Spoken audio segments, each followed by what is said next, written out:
Finally, we're at tryCatchFinally. The tryCatch construct may have one more code clause, and that is finally. And this just means if it exists, it runs in all cases. After try, if there was an error, it will run. After catch, if there was an error, it will also run. So the extended syntax looks like this.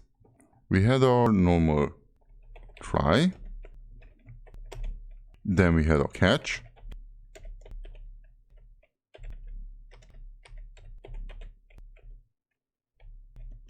with the error handler in it. They should do also something, and then we have our finally.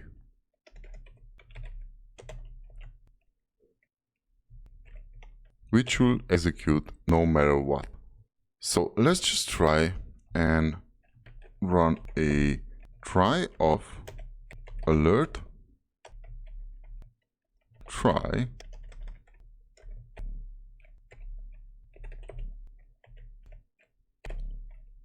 and let's go with the conditional if. We're going to use the confirm now, confirm method. Go back in, and we're going to say make an error question mark,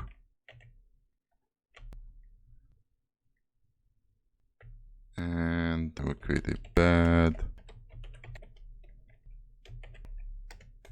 code object. Okay, then we'll create a catch.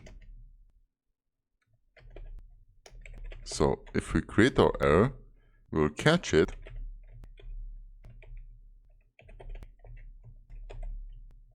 and we'll alert catch or caught, and we'll alert caught. So caught.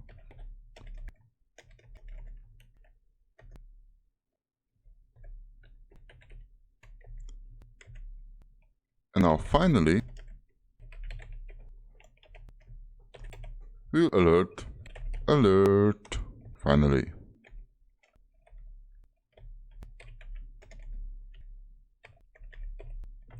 Okay, so let's try this. So now we're alerting try.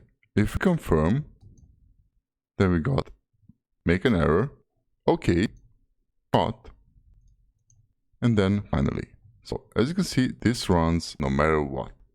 So the code has two ways of executing. If we answer yes to make an error, then the try is caught and finally is executed. If we answer no, then the try is just finally. So let's try this again with make an error, and we hit here cancel, make an error, cancel, and now we got finally. So let's try this again. If we answer with okay, make an error, then we get caught. So we got the error was caught, and the finally is executed after that.